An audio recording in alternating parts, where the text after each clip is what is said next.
और इस बीच एक बड़ी खबर आपको बता दें, किसानों के भारत बंद का अभी से असर दिखने लगा है। जी हां, गाजीपुर से दिल्ली जाने वाली रोड पर भारी जाम है। कई रूट बंद करने की वजह से आम लोग परेशान। भारी जाम लगा हुआ है। आपको यहां पर यह भी जानकारी दे दें कि बिहार में गांधी सेतु पर आरजेडी ने जाम लगाया, वहीं गांधी सेतु पर गाड़ियों की लंबी कतारें देखने को मिल रही हैं। तो बड़ी खबर, प्रयास यही है कि आज के दिन इस प्रदर्शन को कैसे सफल बनाया जाए, क्योंकि इससे पूर्व जितने भी प्रदर्शन किसानों के हुए हैं, भारत बंद के जो ऐलान हुए हैं, वो बेअसर और असफल साबित हुए। तो ऐसे में इस बार चूंकि राजनीतिक दलों का साथ मिल गया है, राजनीतिक दल कूद पड़े हैं और विपक्षी दलों का भी प्रदर्शन कह सकते हैं, क्योंकि कांग्रेस भी है, आम आदमी पार्टी है, बसपा है, सपा है, आरजेडी है, टीएमसी है, ये तमाम पॉलिटिकल पार्टीज हैं। और अब आप तस्वीरें देखिए, पहला गाजीपुर दिल्ली बॉर्डर, आवाजाही होनी थी लोगों की, यहाँ से गाड़ियों को मूव करना था, लेकिन सड़कों पर बैठ गए हैं। और दूसरी तरफ आप तस्वीर देख रहे हैं, गांधी सेतु पर आरजेडी के कार्यकर्ता पहुंच गए हैं और उसके बाद का मंजर, उसके बाद का आलम आपके सामने है। तो आज किसानों का भारत बंद है और भारत बंद का प्रभाव अभी से नजर आ रहा है। सिर्फ दिल्ली एनसीआर नहीं बल्कि कई इलाके ऐसे हैं जहां पर किसानों के इस बंद का प्रभाव नजर आने वाला है। आप भी दफ्तर निकलने से पहले इस खबर को जरूर देख लीजिए, क्योंकि हो सकता है आपको लंबा जाम का सामना करना पड़ सकता है। खासतौर से अगर हम दिल्ली एनसीआर की बात करें तो गाजीपुर से जो दिल्ली जाने वाली रोड है, वहां पर अभी से ही भारी जाम है। किसान लगातार प्रदर्शन कर रहे हैं, कृषि कानून रद्द किए जाने की मांग करते हुए पिछले काफी समय से प्रदर्शन चल रहा है। हर्षा चंदवानी हमारे साथ में है। दीपिका, बिल्कुल, हर्षा हमारे साथ जुड़ चुके हैं। हर्षा, देखिए पूरे 10 घंटे का ये भारत बंद का ऐलान किसानों की तरफ से किया गया, लेकिन गाजीपुर बॉर्डर पर क्या हालात हैं हर्षा? देखिए, मैं आपको बताऊं, गाजीपुर बॉर्डर से चाहे मैंने NH-24 के रूट की बात करें, हम दिल्ली मेरठ एक्सप्रेसवे की बात करें, या फिर हम वो रूट गाजीपुर से जो नोएडा और गाजियाबाद की तरफ जाता है उसकी बात करें, इन तीनों जगहों पर भारी जाम देखने को मिल रहा है। मेरे जस्ट ऊपर जो फ्लाईओवर NH-24 उसको पूरी तरह से बंद कर दिया गया है, इसलिए सामने आपको जाम की स्थिति नजर आ रही होगी। ट्रैफिक पुलिस कर्मी मौजूद है जो पूरा रूट डाइवर्ट किया गया है, वहाँ पे ट्रैफिक को किस तरह से स्मूथ किया जाए उसकी कोशिश में लगे हुए। लेकिन अगर आप मेरे पीछे देखेंगे तो आपको लंबा जाम नजर आएगा। वहाँ पे 4 पुलिस ट्रैफिक कर्मी खड़े हैं, क्योंकि यहाँ पर जो पूरा गाजीपुर रोड है पूरी तरह से ब्लॉक कर दिया गया है किसानों द्वारा। अब फ्लाईओवर का इस्तेमाल जो आम जनता है सुबह जो आवाजाही के लिए यूज करती है, उस फ्लाईओवर को यूज नहीं कर सकती है। और साथ ही साथ दिल्ली मेरठ एक्सप्रेसवे के बीचों बीच ये जितने भी किसान हैं सारे के सारे बैठे हुए हैं। हेवी डिप्लॉयमेंट है, सुरक्षा चाक चौबंद रखी गई है। अब जिन लोगों को गाजियाबाद जाना हो, कम से कम वो गाजीपुर मंडी वाला जो एरिया है, जो रोड है, उसको अवॉइड करें। जो दल्लूपुरा वाला इलाका है वहां से कोशिश करें अगर उनको गाजियाबाद या फिर दिल्ली जाना है, क्योंकि दिल्ली जाने वाले सारे रूट्स हेवी पैक्ड है।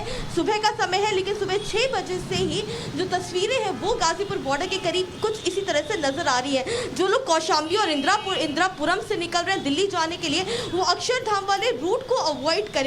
वो कोशिश करें कि नोएडा से अंदर की तरफ जो रोड कनेक्टिविटी है उसका इस्तेमाल करें, क्योंकि जिस जगह पर हम खड़े हैं ये वो जगह है मिड सर्कल, जो कि दिल्ली को कनेक्ट करता है, गाजियाबाद को कनेक्ट करता है। अधिकांश नोएडा और गाजियाबाद जाने वाले लोग जो दिल्ली जाते हैं वो इस ही रूट का इस्तेमाल करते हैं, जो कि गाजीपुर मंडी से होकर के जाता है। तो ये इस रूट को अवॉइड करने की बहुत ज्यादा जरूरत है। पिछले 1 घंटे से हम लगातार देख रहे हैं कि यहाँ पे कितना ट्रैफिक है, इसीलिए यहाँ पे हेवी डिप्लॉयमेंट पुलिस कर्मियों की है। लेकिन 4 बजे तक स्थिति कुछ यही रहेगी। मैं प्रशांत का रुख करता हूँ। प्रशांत उसी इलाके में है, और वो प्रशांत, मैं आपसे कहूंगा कि आप तस्वीरें दिखाएं किस तरह के हालात वहां गाजीपुर बॉर्डर पे हैं, कितना ट्रैफिक जाम है, क्योंकि अभी सुबह शुरू ही हुआ है अभी आंदोलन उनका जो बंद का आह्वान किया है 40 से ज्यादा किसान संगठनों ने, अभी शुरुआत है। वहां तस्वीरें दिखाई, वहां पे किस तरह की स्थिति है। अब ये शुरू हुई है, इसलिए ये स्वागत योग्य। देखिए, अगर आप दिल्ली वालों की बात करें तो दिल्ली वालों को जाहिर सी बात है मुश्किलों का सामना करना पड़ेगा, क्योंकि सोमवार का दिन है। अभी हम ऑफिस आवर्स में एंटर करेंगे और उससे पहले ही सड़कों का बंद हो जाना कहीं ना कहीं ये दिल्ली वालों के लिए एक मुश्किल का सबब बन सकता है। मैं गाजीपुर बॉर्डर पर हूँ, ये वही जगह है जहाँ पिछले 11 महीनों से आंदोलन चल रहा है। किसान यहाँ पे बैठे हुए हैं, उनका ये कहना है कि जब तक उनकी मांगें नहीं मानी जाती पूरी तरह से वो बैठे रहेंगे। मगर आपको दिखाना चाहता हूँ कि क्या तस्वीर है यहाँ पे। आप देख रहे हैं कि ये दिल्ली से गाजियाबाद और गाजियाबाद से दिल्ली दोनों ही रास्तों को गाजीपुर बॉर्डर पे बंद कर दिया गया है। अमूमन अगर आप देखेंगे तो आपको दिल्ली से गाजियाबाद जाने के लिए ये सड़कें खुली होती हैं, और गाजियाबाद से तो खैर ये सड़क बंद है ही। मगर आज क्योंकि भारत बंद का ऐलान किया गया है, किसान सड़कों पर वापस आए हैं और एक तरह से उनका ये कहना है कि हमारी मांगें नहीं मानी जा रही, 11 महीने हो गए, इसलिए हमने भारत बंद प्रशांत, का किसानों से अगर आप मेरी बात करा पाएं, सरकार किसानों से की सवाल किसानों पूछिए, तक ये उनसे बात हो कराइए। 11 राउंड की बात हो चुकी है और 11 राउंड की बात यहाँ पे हो चुकी है और उनकी बात नहीं मानी जा रही। मेरे पास कुछ किसान भाई हैं जो यहाँ पे आंदोलन में पहले दिन से हैं। भाई साहब, आपकी जो बातें हैं वो सरकार कहीं ना कहीं मान रही। 11 राउंड की बातें आपकी हो चुकी हैं, अब आगे की रणनीति क्या है? आज भारत बंद में क्या होने वाला है? बस आंदोलन ही रणनीति है। आंदोलन के अलावा हम कर ही क्या सकते हैं? आंदोलन करेंगे और शांतिप्रिय तरीके से करेंगे, बिल्कुल पीसफुली। जो प्रजातांत्रिक तरीका हमको दिया गया उसके तहत आंदोलन होगा और इस तरह के दौर आते रहेंगे। अभी तो 10 ही महीने हुए हैं, अभी आंदोलन कब तक चलना है ये भी कोई ठिकाना नहीं है। ये तो सरकार जब तक हमारी बात नहीं मानेगी तब तक ये आंदोलन चलेगा। किसी तरह की बातचीत सरकार की तरफ से किया, बात करने को बैठा जाए? बहुत दिन हो गए, अब आने वाले दिनों में कोई बातचीत की उम्मीद सरकार से? नहीं, बातचीत तो 22 जनवरी के बाद नहीं हुई। हालांकि कल भी कृषि मंत्री जी कह रहे हैं कि सरकार किसान वार्ता के लिए तैयार हो। भाई कैसे वार्ता के लिए तैयार हो? हम लोग अपने घर बार छोड़कर के दिल्ली के बॉर्डर पर हैं, वार्ता से तो पीछे आप हट रहे हैं, केवल बात करते हैं, वार्ता नहीं करते। भाई वार्ता करने का जो तरीका आपने अपनाया था उस तरीके के साथ 11-12 दौर की वार्ता चली है, वो तरीका अपनाइए।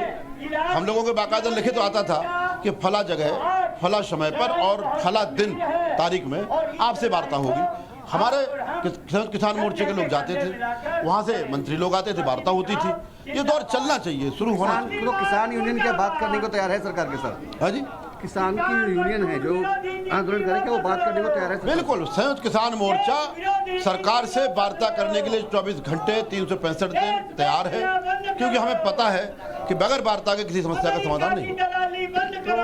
आपने सुना कि अगर किसान यूनियनों की बात करें तो उनका ये कहना है कि हम बात करने को तैयार है, ये सरकार है जो हमसे बात नहीं कर रही, सरकार पीछे हट रही है और हमें जब भी बातचीत के लिए बुलाया जाएगा हम बातचीत करने को जाएंगे, क्योंकि वार्तालाप से ही इस समस्या का समाधान है और जब तक बातचीत नहीं होगी तब तक इसका समाधान नहीं हो सकता, चाहे ये आंदोलन कितने भी दिन चलता रहे। बिल्कुल, तो साफ तौर पर तस्वीरों में आप देख सकते हैं कि देश के किन किन राज्यों पर इसका असर हो रहा है। प्रशांत गाजीपुर, दिल्ली गाजीपुर बॉर्डर से हमारे साथ जुड़े हुए हैं, हर्षा भी वहां से हमारे साथ मौजूद है। हर्षा का रुख करते हैं। हर्षा, कुछ तस्वीरें दिखाइए हमारे दर्शकों को, क्योंकि दफ्तर का टाइम अब शुरू होने वाला है, लोग सड़कों पर आएंगे, जाम की स्थिति भी उनको देखने को मिलेगी। एक बार वो विजुअल्स दिखाइए, आपके आसपास क्या गतिविधि हो रही है? देखिए कंचन, मैं आपको बताऊं कि यूजुअली जो ऑफिस जाने वाले लोग हैं वो हमेशा सोचते थे कि 7 साढ़े 7 बजे तक निकल जाए दफ्तर के लिए, क्योंकि हमेशा हम लोगों ने देखा है 8 बजे तक जाम नहीं लगता था, उसके बाद जाम लगता है। लेकिन यहाँ पे अगर आज की तस्वीर देखिए हम गाजीपुर की तरफ की, जहाँ पर किसान बैठे हुए हैं भारत बंद पर, अगर वहाँ के इलाकों की बात करें आसपास की, तो यहाँ पे जाम की स्थिति सुबह 6:30 बजे से ही लग गई है। यानी कि अब आज जो ऑफिस कर्मी अपने घर अपने दफ्तर के लिए निकले होंगे भारत बंद की खबरें देखने के बावजूद, जब निकले होंगे अपने घरों से दफ्तर के लिए 7 बजे 6:30 बजे, वो अभी तक जाम में फंसे हुए हैं। उसका कारण यह है कि 6 बजे से भारत बंद की शुरुआत हुई है जो शाम को 4 बजे तक चलेगी। ये पूरा रोड पूरी तरह से ट्रैफिक, पूरी तरह से बहुत लंबा जाम लगा हुआ है। यहाँ पे ट्रैफिक पुलिस कर्मी लगे हुए हैं कि किस तरह से रूट क्लियर कराया जाए। जो एक रूट आपको चलता हुआ नजर आ रहा है ये सीधे अंदर, यानी कि कौशाम्बी और इंदिरापुरम से जो रास्ता आ रहा है, जो लोग दिल्ली या गाजियाबाद की तरफ जाना चाह रहे हैं, ये वो चलता हुआ ट्रैफिक आपको नजर आ रहा है। और जो सामने आपको ट्रैफिक नजर आ रहा है वो दिल्ली से गाजियाबाद की तरफ जो लोग जाना चाहते हैं उनका ट्रैफिक है, जहाँ पे सामने ट्रैफिक पुलिस कर्मी भी खड़ा है। और उस रूट पे सबसे ज्यादा ट्रैफिक इसलिए है क्योंकि जो NH-24 है, जो ऊपर वाला फ्लाईओवर है गाजियाबाद की तरफ जाने वाला, उसको पुलिस ने बंद कर दिया है, क्योंकि जितने भी किसान हैं वो फ्लाईओवर के बीचों बीच बैठे हैं। आज किसान अपना भारत बंद जो प्रदर्शन है वो इस तरह से दिखा रहे हैं कि अगर जल्द से जल्द मांगे पूरी नहीं की गई तो इस तरह का बंद आगे भी होगा और एग्रेसिव हो सकता है। जगह जगह पे सुरक्षा कर्मी तैनात हैं। उसकी वजह यह है कि जबरदस्ती कहीं पर बाजार या फिर जो बिजी मार्केट है उनको बंद कराने की कोशिश ना की जाए। पुलिस की heavy deployment Ghazipur, Kaushambi, Indirapuram, Noida border, Delhi border, Delhi Meerut expressway, इन सब जगहों पे पुलिस की हैवी डिप्लॉयमेंट है। सुरक्षा चाक चौबंद है, जिससे कि कोई क्योस की कंडीशन दिखे ना ही कोई हिंसा करने की कोशिश करे। इन तमाम जगहों पे इसलिए सुरक्षा। तो आप कह रहे हैं कि पुलिस का इंतजाम बहुत ज्यादा है? लेकिन सवाल यह है कि लोगों की परेशानियों का क्या होगा। ठीक है, आप प्रदर्शन कर रहे हैं, एक लंबा समय हो गया आपको प्रदर्शन करते हुए, लेकिन लोगों की परेशानियों को आपने कहीं ना कहीं दरकिनार किया है। और दूसरा सवाल यह है हर्षा कि राजनीतिक दलों का सपोर्ट मिल गया, राजनीतिक दल क्या क्या करने वाले, अलग अलग पॉलिटिकल पार्टी क्या क्या करने वाले, किस तरह से वो इस आंदोलन को आगे बढ़ाएंगे, इसमें अपनी हिस्सेदारी देंगे। देखिए मैं आपको बताऊं कि इस पूरे किसान बंद, जो किसानों का जो बंद है, उसको विपक्षी पार्टियों का समर्थन मिला है। चाहे हम कांग्रेस पार्टी की बात करें, आम आदमी पार्टी की बात करें, लेफ्ट की बात करें, किसान मोर्चा और जो किसान महासभा है वो तो समर्थन कर ही रहा है। लेकिन आप देखिए यहाँ पे क्योस की कंडीशन लगातार बनी हुई है और जो विपक्षी पार्टियां हैं वो भी आज इनके धरने में जा करके जो अपना एजेंडा है उसको पूरा करेंगे। लेकिन लोग कितने परेशान है, मैं आपको लेफ्ट साइड दिखा देती हूँ, कितने सारे लोग हैं जो खड़े हैं या आपको साइड में बैठे हुए नजर आएंगे, जो बॉर्डर है वहाँ बैठे हुए नजर आएंगे। ये लोग वो हैं जिनको सुबह दफ्तर जाना है लेकिन कोई कन्वेंस जाने को तैयार नहीं। लाइन से सारे ऑटो खड़े हैं लेकिन कोई भी इनको मंजिल तक पहुंचाने के लिए तैयार नहीं है, क्योंकि सबका कहना यही है कि जाम बहुत लगा है, इस वक्त हम नहीं जा सकते, 1-2 घंटे बाद जाएंगे। ये सारे लोग खड़े हैं ऑफिस टाइमिंग के पर। जी हर्षा, दरअसल यही वो गाजीपुर बॉर्डर है। हमने देखा एक तरफ जिस तरह से किसान आंदोलन था, चाहे बात हम सिंघू बॉर्डर की करें या फिर उसके बाद में एक तरह से सेंट्रिक पॉइंट यही गाजीपुर बॉर्डर बन गया था। पिछले प्रदर्शनों को देखते हुए किस तरह से एहतियात है वो भी जरूर बताइएगा। और ये जो दिल्ली गाजीपुर बॉर्डर है ये ट्रैफिक के लिहाज से कितना महत्वपूर्ण रहता है, जरा ये भी दिखाते चले अपने दर्शकों को। ये 2 तस्वीरें दिखा रहे देश भर में प्रदर्शन की। हर्षा, देखिए नैना, मैं सबसे पहले समझाने की कोशिश करती हूँ, ये NH-24 फ्लाईओवर है जिसके नीचे मैं इस वक्त खड़ी हूँ। आप लगातार ट्रैफिक देखेंगे, यहाँ पे ट्रैफिक 3 डायरेक्शन से जाता है। जो ट्रैफिक अभी आपको मूविंग नजर आ रहा है ये वो लोग हैं जो गाजियाबाद के अंदर से, यानी कि जो कौशाम्बी से निकले हैं, इंदिरापुरम से निकले हैं, जो गाजियाबाद के अलग अलग इलाके से जो लोग निकले वो इस एरिया का इस्तेमाल करते हैं दिल्ली की तरफ जाने के लिए। यू टर्न ये बना हुआ है जहाँ पे नीचे खड़ी हूँ। सामने जो लोग आपको ट्रैफिक नजर आ रहे हैं, दिल्ली से आ रहा है ट्रैफिक है जो नोएडा और गाजियाबाद की तरफ जाता है। यानी कि जो इंटरसेक्शन है नैना, ये बहुत अहम है। गाजीपुर बॉर्डर मिड माना जाता है नोएडा का, ये वो इंटरसेक्शन है जहां से लोग दिल्ली से गाजियाबाद की तरफ इंटर करते हैं। हर्षा, आप हमारे साथ बने रहिए, आपके दोबारा लौटेंगे। तस्वीरें लगातार हम दर्शकों को दिखा रहे हैं। तो आज किसान मोर्चा ने बंद का आह्वान किया है, सुबह 6 से शाम 4 बजे तक बंद रहेगा। इसी बड़ी खबर पर नजर है।